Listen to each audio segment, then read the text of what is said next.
Tonight's speaker, Dr. Ron Martino. He's been an integral part of an effort at the Fairbanks Psych and Neurological Clinic service to Fairbanks for over 40 years. Academic background, BA from Rutgers, Phi Beta Kappa, magna cum laude, Master of Medical Science from Rutgers Medical School, MD from Tufts, Alpha Omega Alpha National Medical Society, which recognizes scholarship, leadership, and service a few years ago, but you realize the talent that and thought process that is represented here.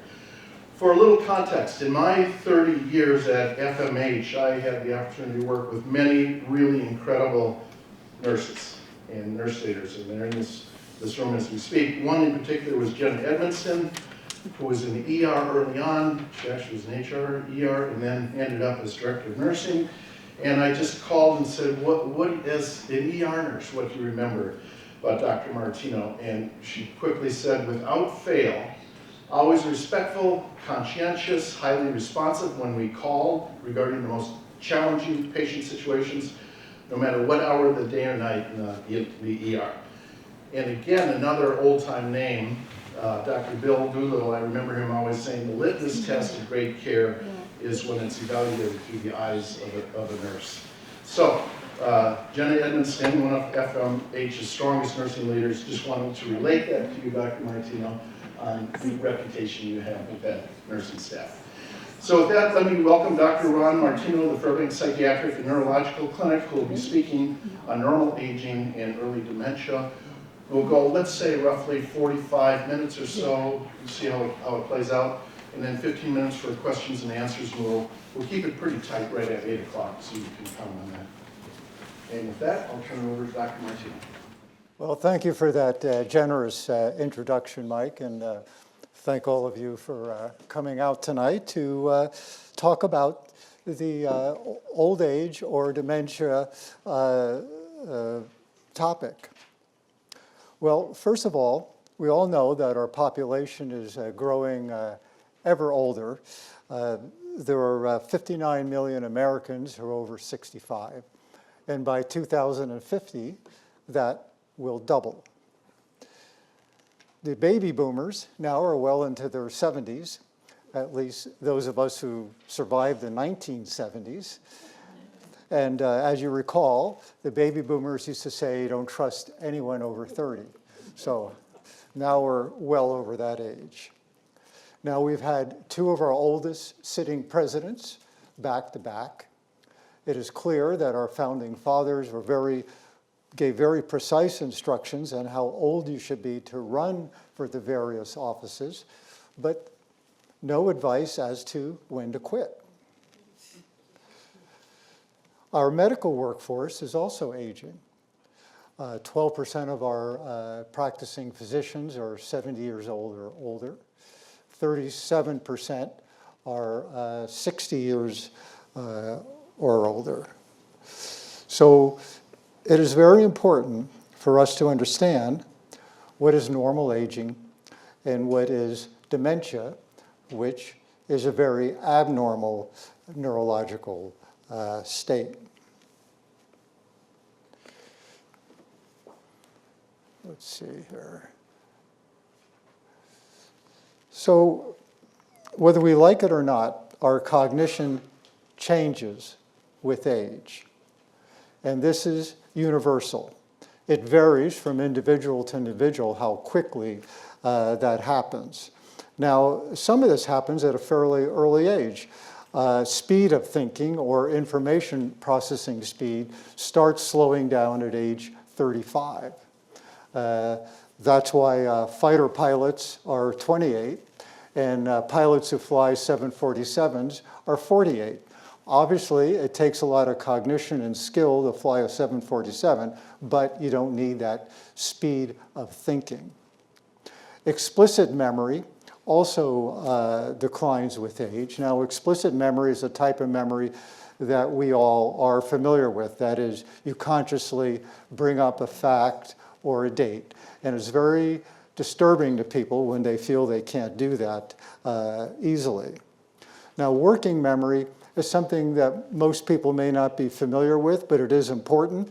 It is the ability to work on a task and just bring up the knowledge you need to complete that task and not be distracted by extraneous information. And when you get older, that gets to be hard to do. Mental flexibility becomes particularly impaired around age 70. You hear the old adage, you can't teach an old dog new tricks. Well, you can, but it just takes a lot longer. And even our dogs start to decline mentally at around age 6. Now, does anything get better with age? Well, wisdom improves. Now, wisdom is a combination of knowledge, a lifetime accumulation of knowledge, experience, and the judgment to use that knowledge and experience. And that does improve with age. And there's a cultural caricature of the old man with the long gray beard. He's the wise man. So that's kind of a positive caricature. But it does recognize that wisdom is important. Now, I like to call this age-related events. When people come to see me at the office, they usually are troubled by some of these events. They can't remember names easily, but later the name comes into their mind. And I feel that that's very normal in older folks. Trouble with word finding. Oh, they can't think of a word. Well, during an hour-long interview, if they have 2 or 3 episodes of not finding their words, I consider that pretty normal for an older person. It gets to be abnormal when they develop what I would call empty speech. That is, they're talking in a fluent manner, but you can't understand what they're telling you because there are hardly any nouns in their sentences. So that is definitely abnormal. Then there's occasional errors with finances. Now, this is subject to what I would characterize as ageism, because I treated a very prominent individual here in Fairbanks for years, and he got to be in his early 80s, and his son called me and said, my father is demented. He's losing all his money in the stock market. So I referred him out, had him thoroughly evaluated, and he tested in a superior range in every area. So I called the son back. I said, look, your father's not demented. He's just a bad investor. So you have to accept that.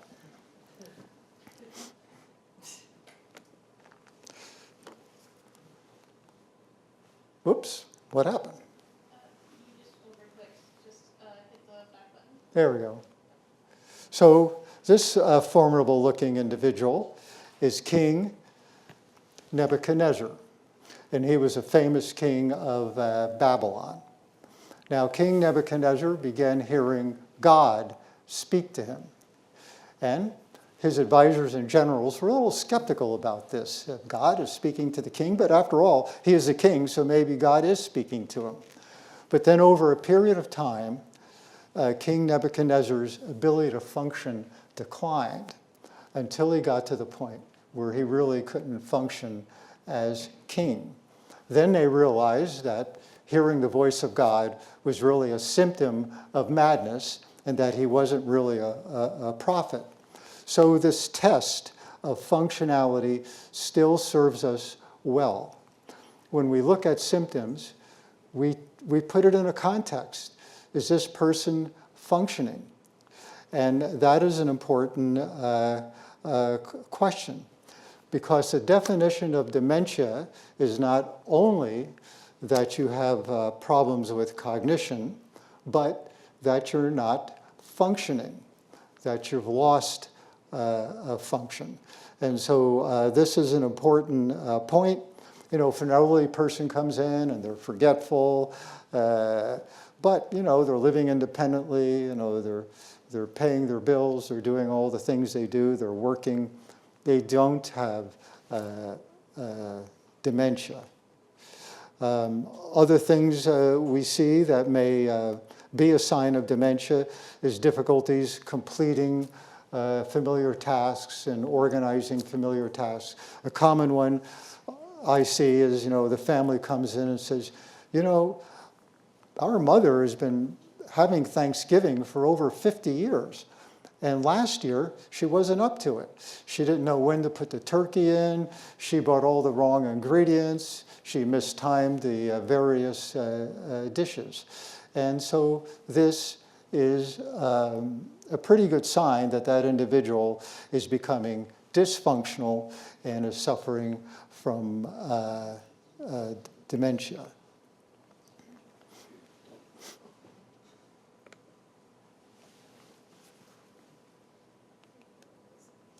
Now, of course, life isn't simple, so there's a middle ground. Mild cognitive impairment is a bridge between the normal cognition of aging and dementia. And this is an important state.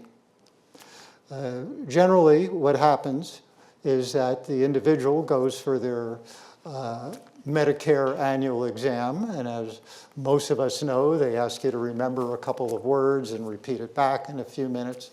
And when they can't do that, their family doctor says, well, you better see a neurologist, maybe something serious is going on.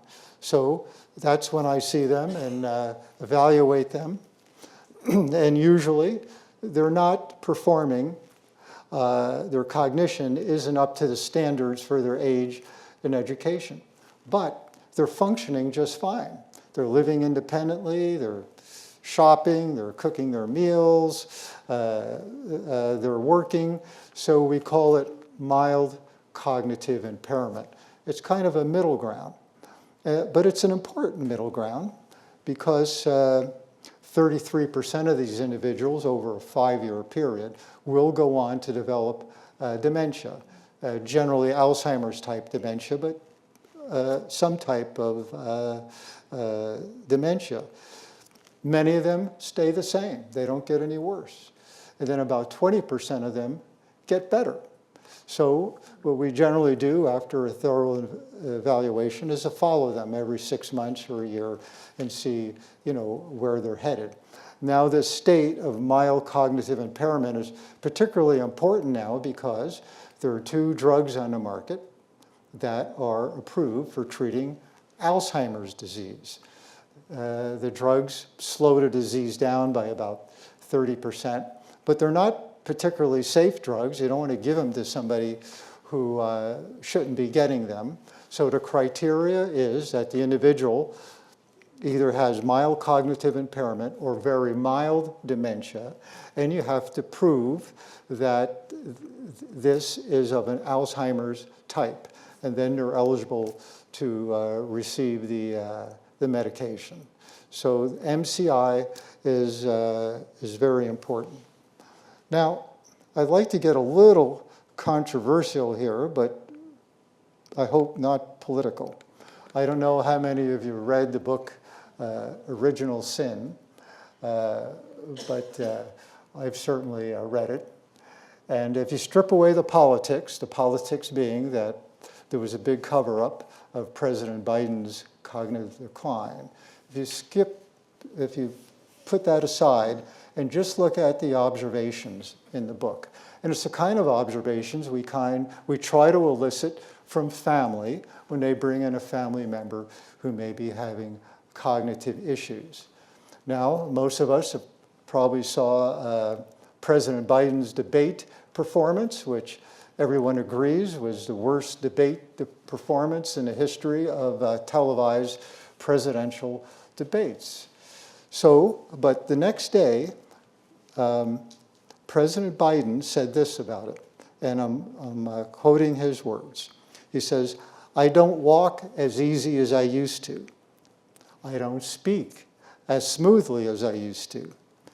I don't debate as well as I used to." Now, debating takes what? Speed of thinking. It takes excellent explicit memory. It takes the gift of gab. And so if you have trouble remembering words and thinking quickly, you're going to do poorly in a debate. So what President Biden was saying, I'm an old man and I have some cognitive issues. But then he went on to say, I do know what I do know. I know how to tell the truth. I know right from wrong. So what is he saying there? Well, go back to the other slide. He's saying, I have wisdom. I have a lifetime of accumulated knowledge. I have judgment. So that was part of his neurological defense. And then he went on to say, and I know how to do this job, right? He's saying, I'm no King Nebuchadnezzar. I'm functioning as president. So I thought this was a pretty good neurological rationale why somebody with such a poor debate performance might be able to function as president. Now, his supporters have gone on to say, well, he never made a decision which hurt the country, so that's another he functions type of defense. His detractors say, well, he's no longer fluent. He can't string sentences together. He can't make himself understood. And these are abilities required of a leader, abilities required of a president. So he is indeed dysfunctional. So I'm sure this discussion will go on. I'm not sure we'll ever get to a resolution. So the dementias. Now, to say somebody has a dementia is like saying somebody has pneumonia. Is it a bacterial pneumonia, a viral pneumonia, a chemical pneumonia? So there are different types of dementias. And again, to have a dementia, you must have cognitive impairment and dysfunction in your day-to-day activities. The most common type of dementia is Alzheimer's type of dementia. It's about 77% of the dementias. Then there's vascular dementia, which involves tiny strokes. It's Lewy body dementia, which is related to Parkinson's disease. And then there's a very rare dementia, frontotemporal dementia. Now, most of the dementias, their first symptoms involve memory, short-term memory. The only exception to that is frontotemporal dementia, and I see like 1 or 2 cases a year of that, and I see Alzheimer's dementia every day. So most of the dementias will start with short-term memory loss.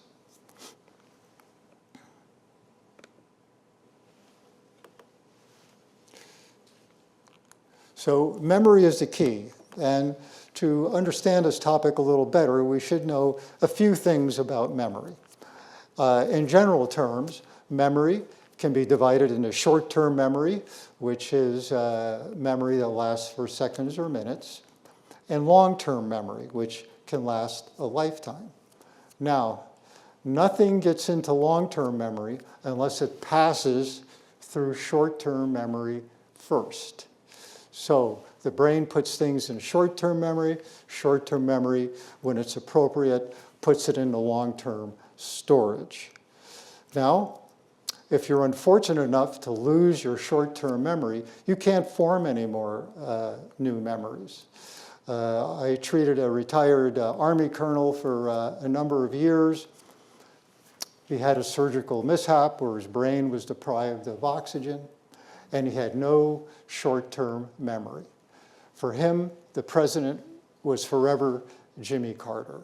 For him, he forever had 2 grandchildren. He could not get anything new into long-term storage. Yet, he continued to have a high IQ. I think his IQ checked out at 125, which I'm told is exceptionally high for a colonel. But he couldn't form new memories. If son would take him fishing, he'd have no recollection of going. So, unfortunately, the neurodegenerative disorders, especially Alzheimer's disease, selectively attacks our short-term memory. And that's why a family brings in a relative with Alzheimer's disease. They say, we can't understand it. He can tell you everything about his 3rd grade teacher, her name, the way she dressed, and everything, but he can't tell you who he visited with yesterday. Well, that's because his Alzheimer's disease attacks the short-term memory areas of the brain first. And therefore, he has good preserved long-term memory and storage, and he can talk about things that occurred in the past, but he doesn't talk about things very much that have occurred just recently.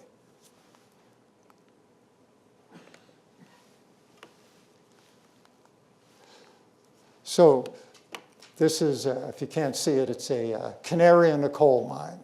So short-term memory is a canary in the coal mine.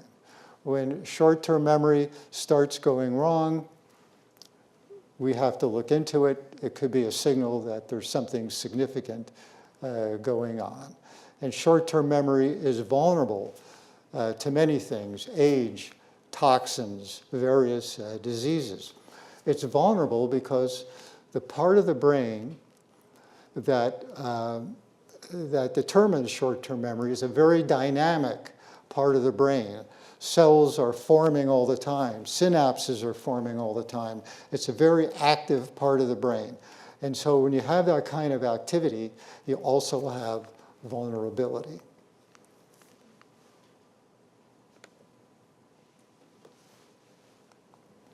Now, let's see. I think I pressed the red button without self-destructing here. Yeah. So this is the temporal lobe. We have one on each side of our brain, and its main function is to determine short-term memory and language. If you're a right-hander, your language is located primarily in your left temporal lobe.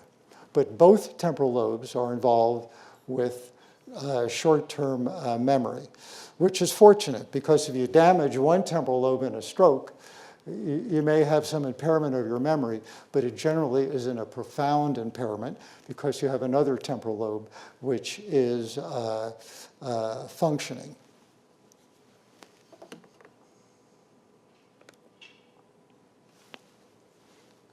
So it is what's inside of the temporal lobe that's important, and that is the hippocampus. The hippocampus is kind of a Tootsie Roll-shaped bunch of cells that are inside of the temporal lobe, and it coordinates all of our memory functions. It moves short-term memory into long-term storage. And when we need information from long-term storage, it takes it out of long-term storage and makes it available to us. It is the seat of learning, because all learning is making memories and applying those memories. The neuroscientists call this neuroplasticity, and neuroplasticity is very high in the hippocampus. It is probably the most dynamic part of the brain. But the fact that it is so dynamic and ever-changing makes it vulnerable. It makes it vulnerable to the aging process. It makes it vulnerable to toxins. It makes it vulnerable to unwise lifestyles. In fact, there's some evidence that as people age, their brain tries to shift more and more work away from the hippocampus into more durable parts of the brain. So that's a compensation, but it's not a very good compensation.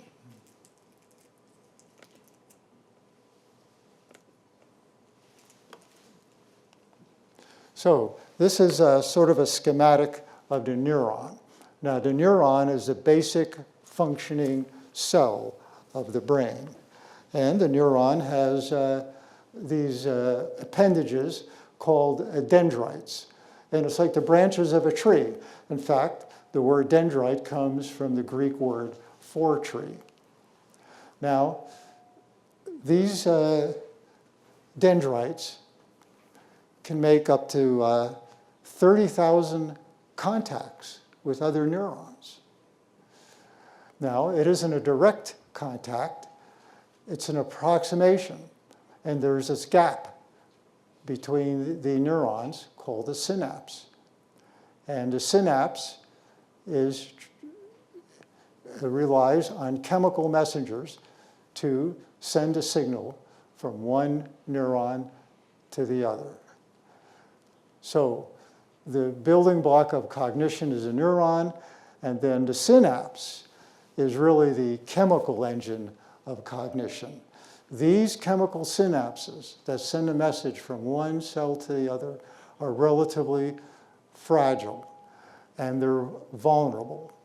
And that's why we see this change in cognition with age. With age, synaptic density decreases. These dendrites get shorter, and some of them die off. In fact, when we get an MRI on individuals over 60, their brains are shrunken. And that applies to all of us. The report comes back from the radiologist, appropriate age-related atrophy. So atrophy is their word for shrinkage. So we can see actually how our brains shrink on the MRI. So what causes this shrinkage? Well, it's not known for certain. You know, the scientists like to say oxidative stress, and of course they say that about every part of the body that stops working properly. Oxidative stress just means there's very reactive molecules that start getting in the way of function, especially of these synapses. And there's an accumulation of toxic proteins, amyloid and phosphorylated tau. You will see those two things mentioned if you read anything about Alzheimer's disease. So these toxic proteins build up over time and damage these synapses and damage these neurons. Now, in this part of the brain, there's a lot of gene activity. So as you know, with age, our genes become less efficient.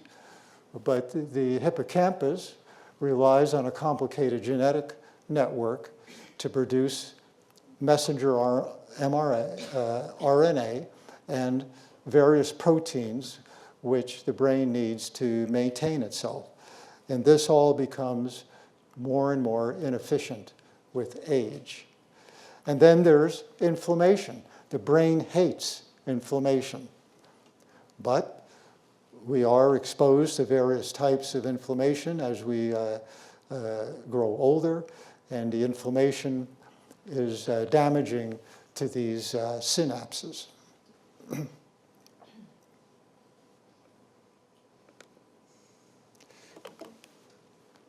So I call this the true web. There are 46 billion neurons and 100 trillion synapses. So there's a lot going on in your brain. Now, how does all these synapses and neurons, how do they produce memory? Well, nobody knows for sure, but the theory that's been around the longest, and I kind of like because I can understand it, is something called the Hebb synapse theory. And that is, as information goes into our brain, it follows a certain path. And as you can see, with 100 trillion synapses, the path can be very complicated, and there's an unlimited number of pathways it can take.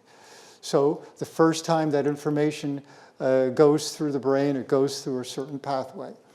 And then the information is, the brain is exposed to the same information again. Well, it goes through the same pathway, but this time it moves more easily. The synapses fire more efficiently because they've seen that information before. And so repetition establishes a memory, establishes knowledge. And I think this is an easy way to remember how our memories are formed. And again, there are things that try to get in the way of all that: toxic proteins, decreased numbers of synapses. In fact, this damage from toxic proteins probably starts at least 20 years before an individual becomes symptomatic with Alzheimer's disease. So it's a long, slow process.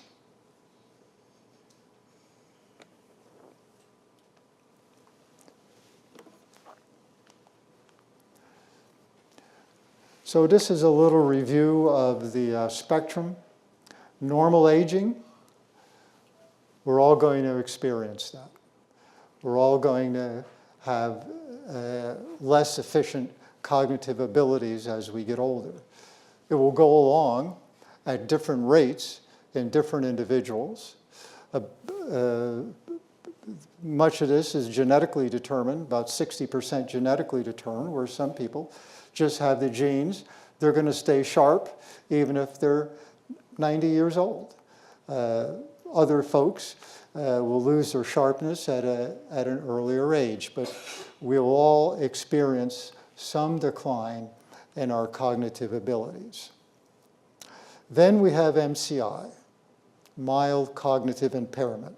Now, statistically, the population that's older than 80 years old, 25% of them will have MCI. So that's a fair percentage, but remember, not all of them will go on to develop dementia. Some will not get worse, others may improve.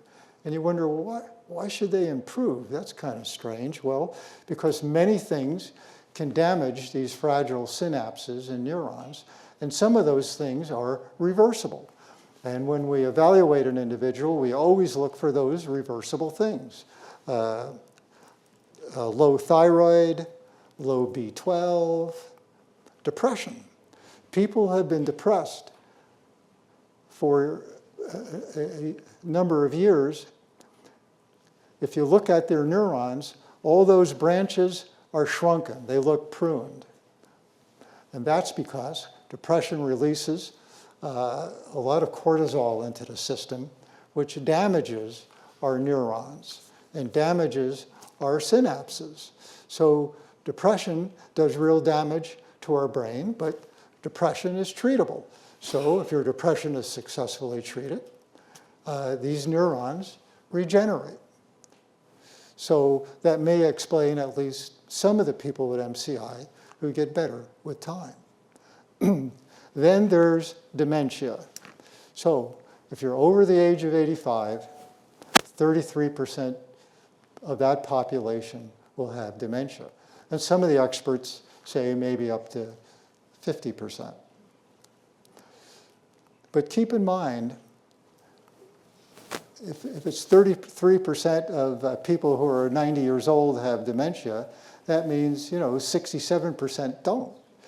So we are not fated to be demented if we live long enough. We have the potential to live a long time and not develop dementia.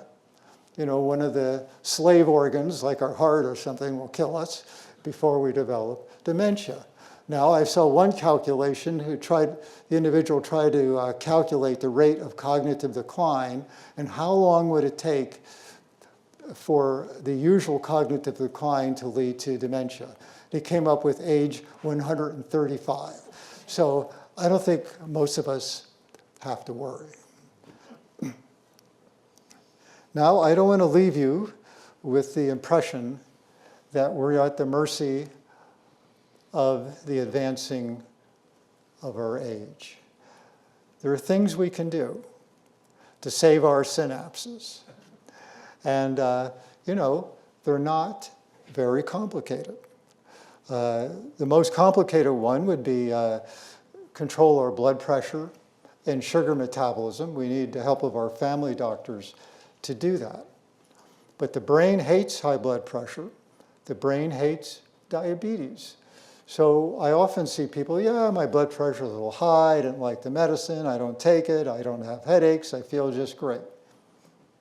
But if you do an MRI of their brain, you see their brain isn't doing all that well.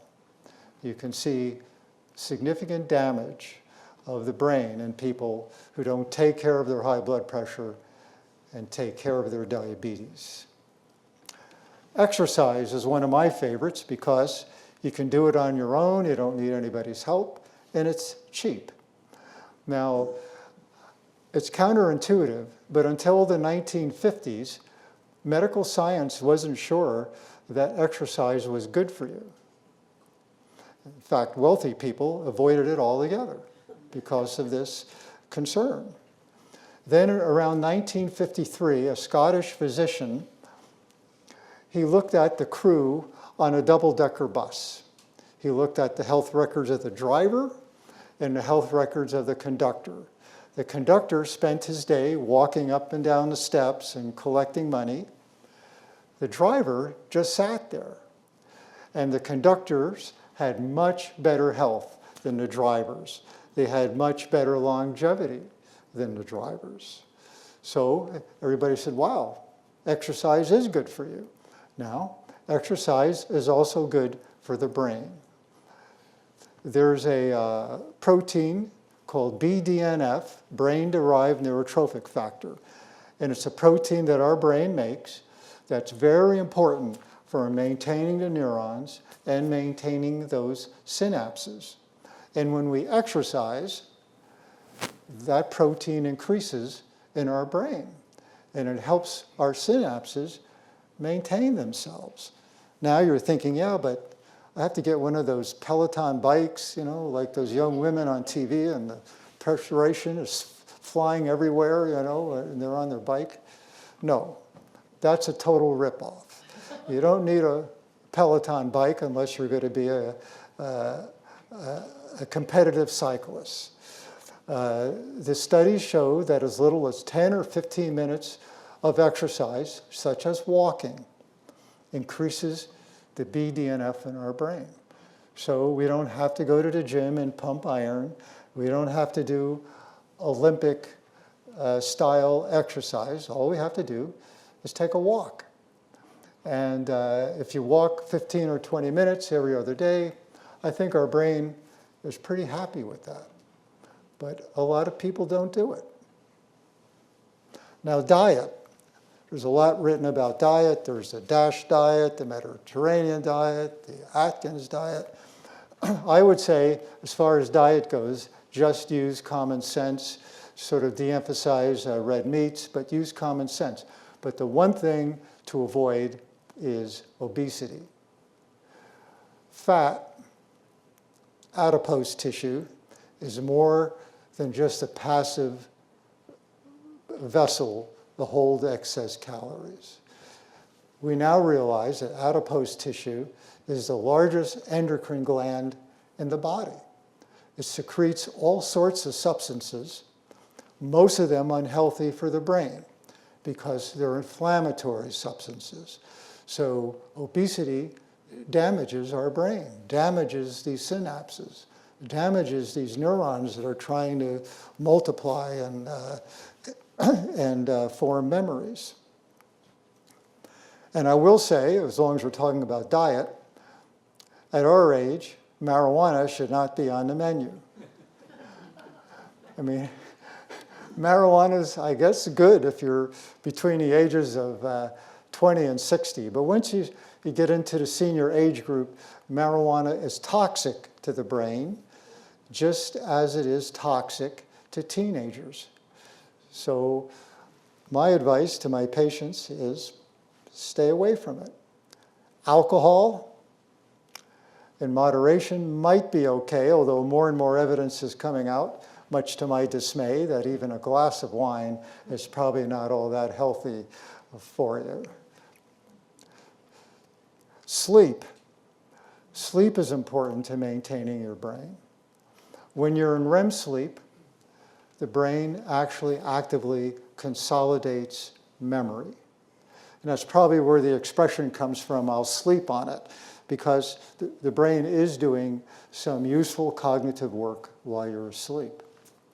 Now, deep sleep, stage 4 sleep, helps the brain rid itself of those toxic proteins, amyloid and phosphorylated tau. So it's important to the brain to get deep sleep and get rid of those toxic proteins. Then social activity and cognitive stimulation. Now, cognitive stimulation particularly is an interesting one, and all sorts of things fall in that category, you know, reading, playing video games, watching TV does not.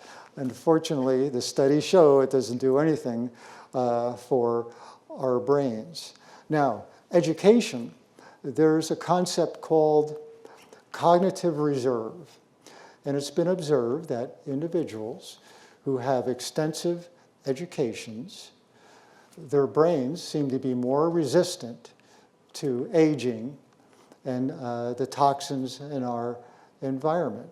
Well, if you think about it, it makes sense. If you have an advanced degree, well, you've been doing more memorization, more studying, so you have more synapses, more neurons in that critical part of the brain. So you can afford to lose more before you become symptomatic. Now you're saying, well, at age 70, I'm not going back to school. That's rather impractical. Well, it is impractical, but fortunately, more complex leisure pursuits can suffice. Maybe pickleball is one of those things, or learning how to do the tango. But you can have leisure pursuits which are more complicated and will help your cognitive reserve. So I'd like to end by two lines from a song by Simon and Garfunkel. The song is called Old Friends, and it's about two elderly men who every day sit on a park bench and reminisce. And so at the end of the song, Simon and Garfunkel gives us this advice. I don't know, oops, I have to go ahead and... So I don't know if that's good advice or not. Certainly you want to preserve your memories, but I don't know if that's all that's left you. But in this song, it recognizes the importance of memories and the importance of preserving our memories as best we can. So that ends my prepared remarks. I think we have some time left for questions.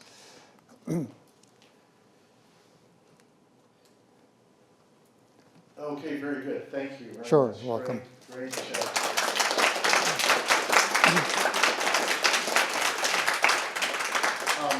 lots of questions, please, and I'll give you the mic so we pick it up for the recording. So, Carol Anthony.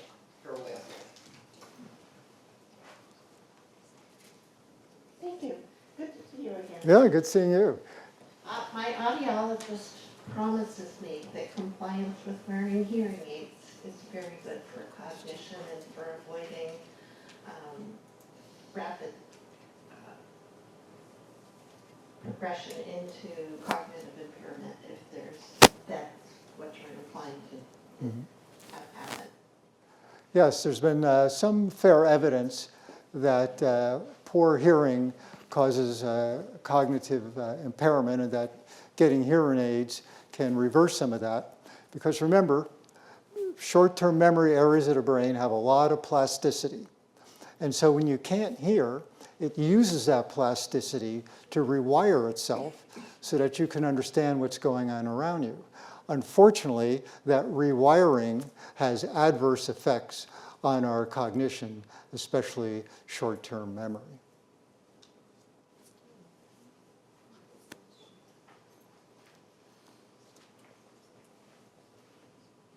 So I have two questions. The first one involves, do you know much about the research that's been done saying that perhaps the herpes virus causes dementia or Alzheimer's? There has been some of that I would look at it, though, as just one more adverse effect on that part of the brain. Now, the herpes virus, when you have herpes encephalitis, it's one of the most devastating viruses out there, and it selectively attacks the temporal lobe. And I think if you survive such an attack, you're fortunate and have other things to worry about, whether or not you'll have Alzheimer's disease in 20 years, because a lot of people die from that infection. And then you talked about marijuana, saying that it's toxic over the age of 60. Yes. So I have heard that CBD with small amounts of THC can help with like arthritis. So, I mean, and people who are older, who are over 60, are the ones that are more likely to have arthritis.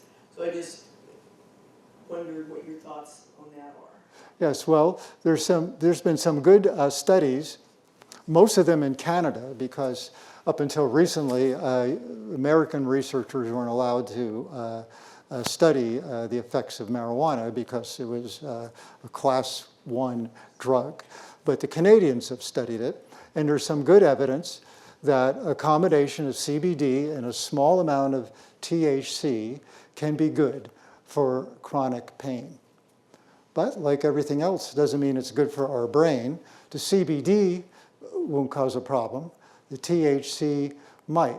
And this is not uncommon, right? Every drug we take has both a good effect and a bad effect, and you have to see what the balance is for you before you use the drug. Thank you for this presentation. It's been fantastic. I've learned a lot. You mentioned certain things that would be able to help you prevent perhaps getting some of these kinds of diseases of the brain. You mentioned like exercise, you mentioned maybe not drinking alcohol, you mentioned your blood pressure, you mentioned several things. Is it possible to evade any of these issues? If you, let's say instead of walking once every other day, that you walked every day, or you walk twice a day, do you think that these kinds of activities, if you did a lot of them, would make a difference? Well, yes, of course, the more regularly you exercise, the more constant you can keep your elevated BDNF levels, that brain-derived neurotrophic factors. Now, exercise is on a U-shaped curve. There's a sweet spot. So you can't say, well, the more you exercise, the better off you'll be, because at some point it levels off. I mean, remember the first marathon runner dropped dead after he delivered his message, you know. So I think moderate exercise is probably the best.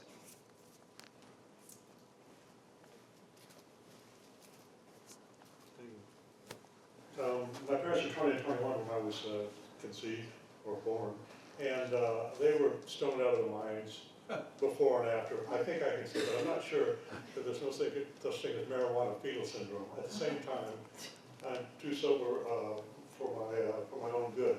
I've taken about 250 OLLI courses. OLLI courses, average age of 70 here. I recommend everybody, and obviously recognize a bunch of people from OLLI. And one thing that's interesting about OLLI, it's been true because I've been taking classes for 20 years, average age 70 and at least 70% women. So that probably says something important, besides women being smarter. The guys are probably home screaming at the TV, I don't need hearing aids or something like that. And I've noticed that once the hearing goes, once you lose your faculties, that's when dementia sets in. One of my strengths, weaknesses, is I've been 80% deaf since birth. So I couldn't speak well when I was 10. I had to learn to speak like other people spoke. But on the other hand, I've said in my lectures that I'll never have a girlfriend with a bushy mustache because I can't read her lips. However, one question I have is, what countries is it measured well enough to say that the U.S. has a lot more dementia, Alzheimer's, than Italy? Well, there are two factors. There's incidence of dementia, and that is the rate at which dementia occurs in a population. And in reality, that rate has fallen in the more economically advanced countries, which, believe it or not, Italy would be considered one, and the US another. So the incidence of dementia has fallen. Why? Because people are taking care of their blood pressure, they have better general medical care, and they're improving their general health. But because there are so many elderly people, the numbers of people with Alzheimer's is going up, because you have a percentage, a smaller percentage, but of a much bigger number.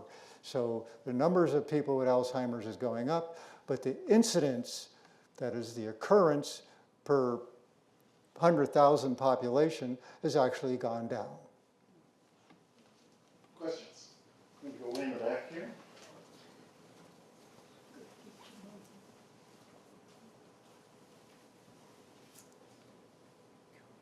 I came a little late, so my apologies if this already came up. But when you were talking about depression, you mentioned that that's like one issue that can be resolved, and that it sounded to me like you said there was potential for the brain to like continue to grow or develop. Is that limited at a certain point for people who have dementia, or at a certain age, that ability to kind of improve the function or improve? Is this making any sense? Yeah.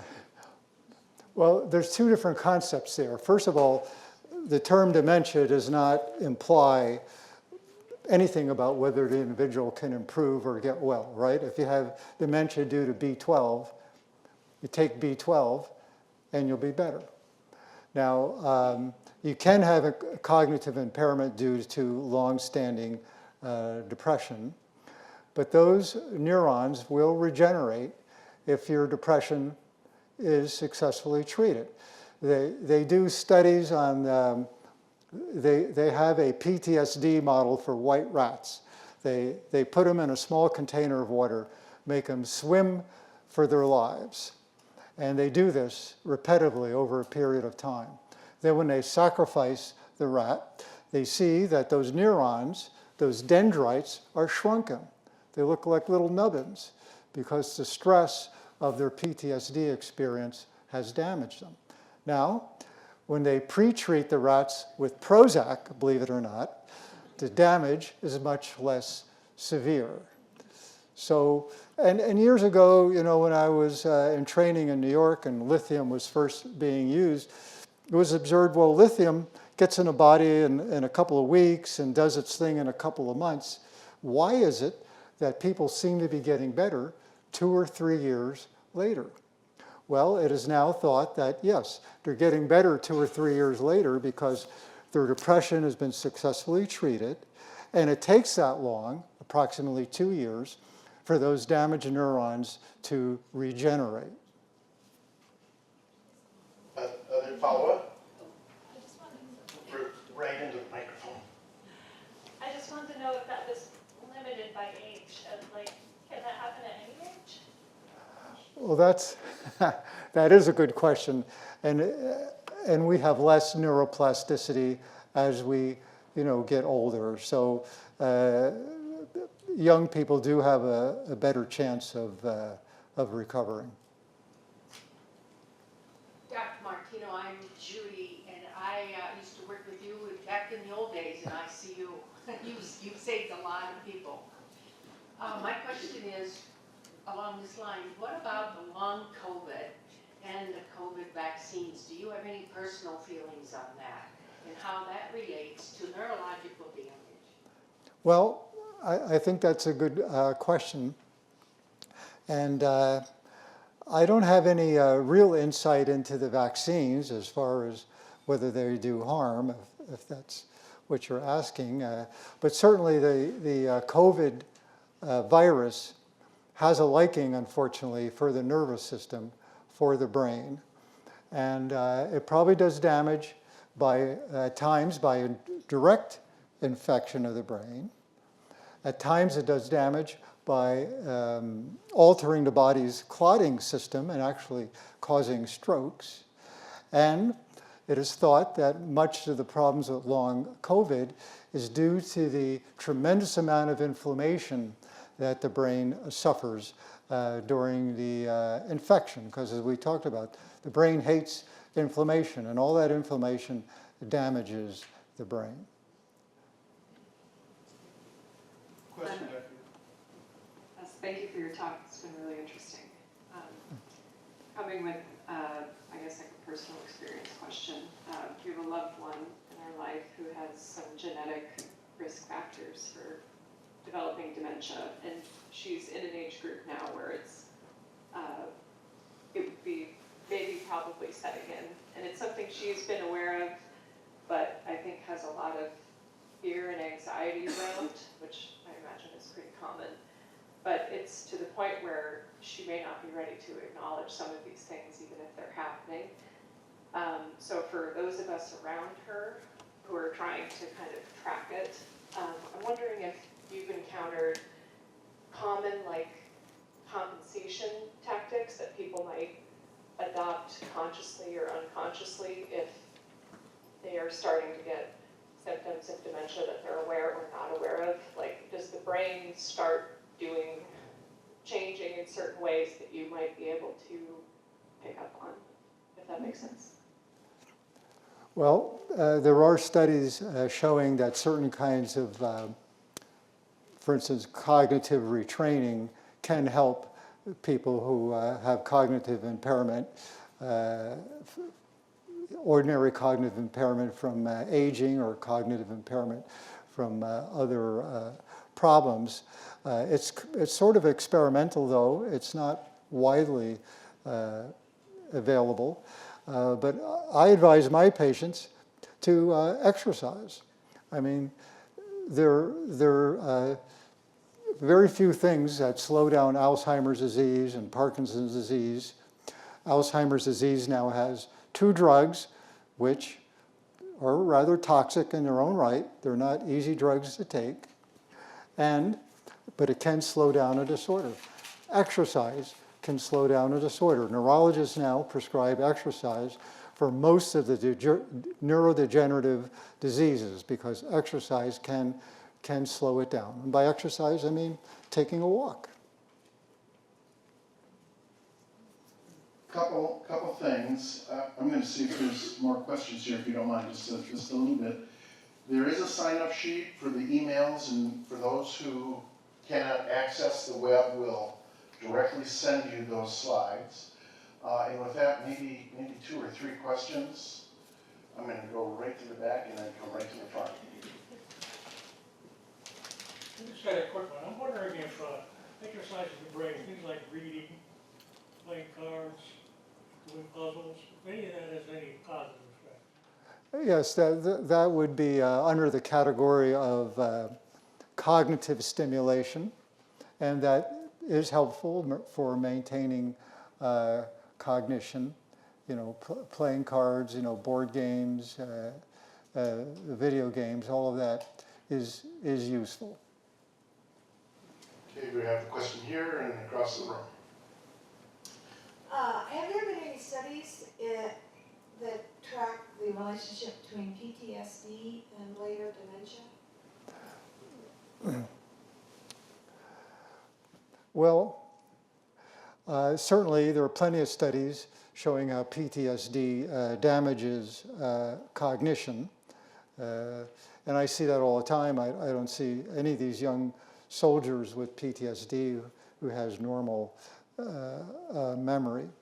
Now, whether or not in the long run it leads to dementia is another question, because PTSD has only been appreciated in recent years, really, and so we don't have the longitudinal studies.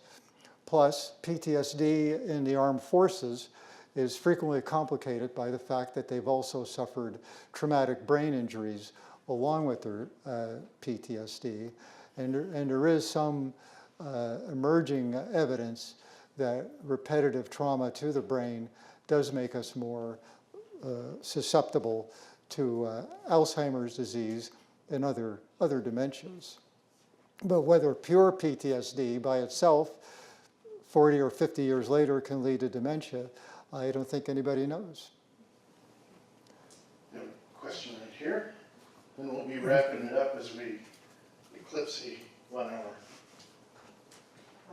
Doctor, I'm curious about people who speak 2 or more different languages? Yes. Does that help improve your chances of not getting dementia? Yes, I think that would be good for your brain because you're now speak more than one languages. You have to have new synapses. I mean, learning a second language, it takes a lot of effort. It takes a lot of brain plasticity, and I'm sure it generates, new synapses in doing that. So it's a complex type of learning. One last question? Seeing none, please give Dr. Ron Martino a big hand. Thank you. Thank you.